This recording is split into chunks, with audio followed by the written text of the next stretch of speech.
Over the last 10 years, technology has greatly changed from the people who use it and the way in which it's used. 10 years ago, I was in like 6th grade, did not have a cell phone and barely had an iPod Touch, so technology was not something that I was using on a regular basis. Now, my cousin, who is 10 years younger than me in 6th grade, has a phone, has different social media accounts, and uses technology in a multitude of different ways. This isn't just true for personal use though. Technology has changed in the workforce as well.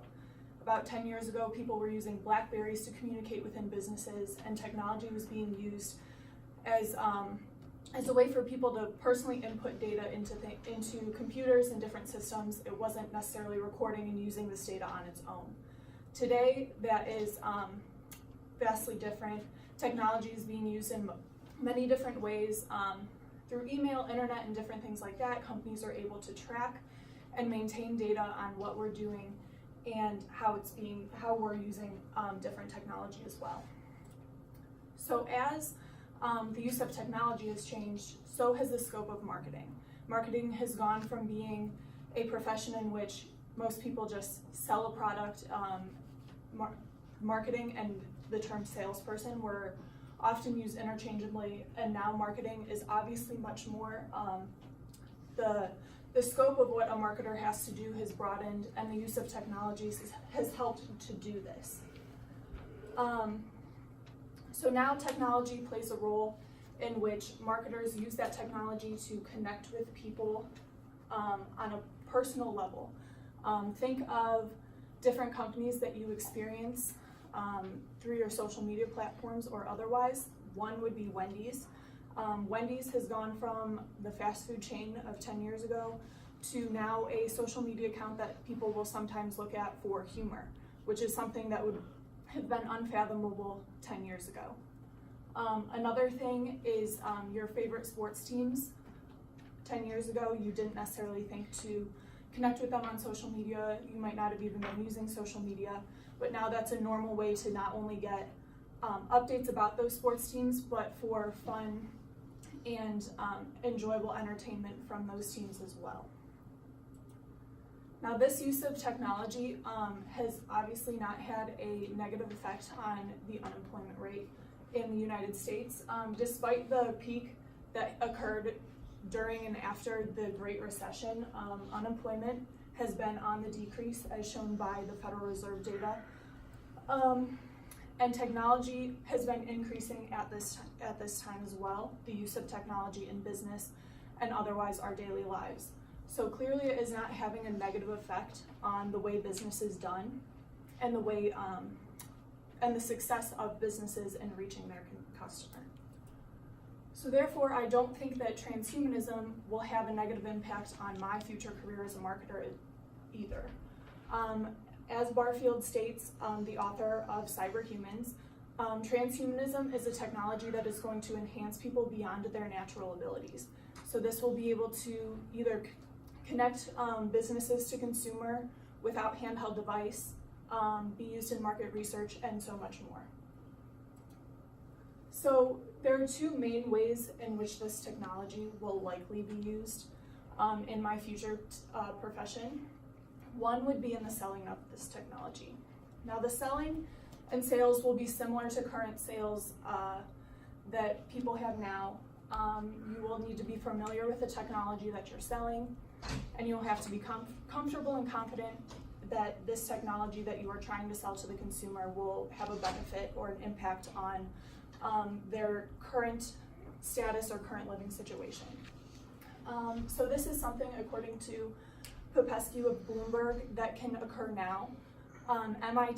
Students at MIT have created different devices that allow people who are colorblind to see or sense colors rather than how we see them. So we see red as, in a stoplight, we see red as like danger, we see red as all these things. Well, someone who's colorblind might not necessarily see red the same way, but they would be able to feel a sensation that would indicate this is red, this is purple, allowing them to have a better sense of the world around them. Now, internal use is the other way in which this transhuman technology will impact the marketing field. This is going to be different than current practice. This will be similar to how the increased use of technology in different technology platforms has affected marketing so far. This will require learning on the behalf of the marketer in order to be able to effectively use this technology in their daily work environment. They may experience some setbacks as far as pushback from the public or different things like that when it comes to ethics and how this technology can be used. Currently, there's a lot of hypothetical ways in which this technology can be used in the marketing and business workplace. One of those ways is creating sensory experiences, and according to Singh from Forbes, this technology can be used to create sensory experiences that will allow people to feel or expect something from a product that they might not be able to feel or experience now from a simple piece of packaging.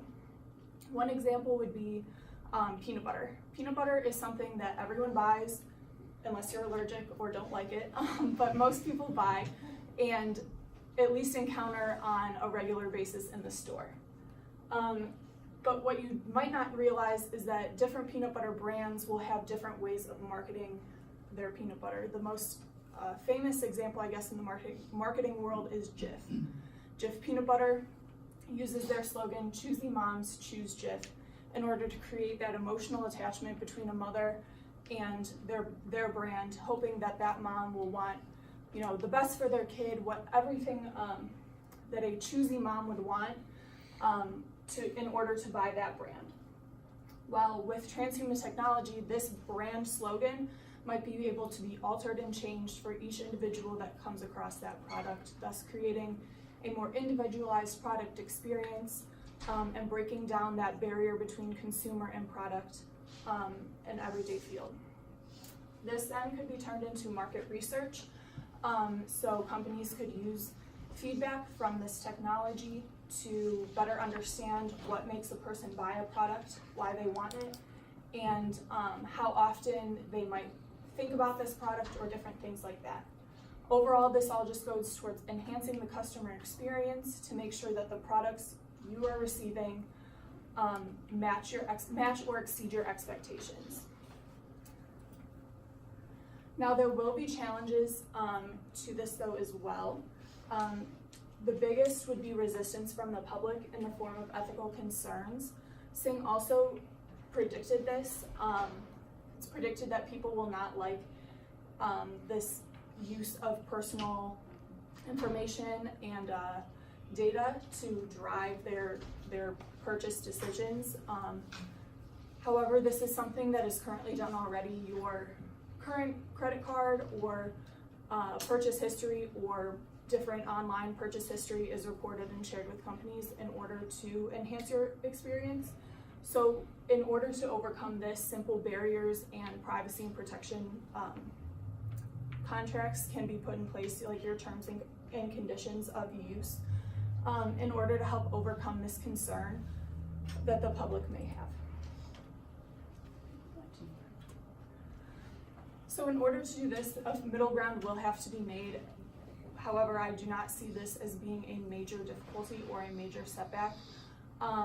Finding middle ground will take time. It's not something that will happen overnight, but so will the implementation of technology. Technology isn't going to be all of a sudden used. Transhuman technology isn't going to all of a sudden become a widespread thing overnight. It's going to take gradual time. There will be early adapters and then those who will eventually jump on board because now everyone's using it. So middle ground may very well happen naturally and easily over time. So overall, I would say that the use of transhuman technology does not pose a threat to my future career as a marketer. If anything, I believe it shows some opportunity. I think it allows room for creativity and also room for new ways to improve and better people's product experience and also the products that companies are giving to people. I believe that the future of transhuman technology and marketing can only be enhanced with the creativity that humans provide and the data and that the technology will be able to provide humans.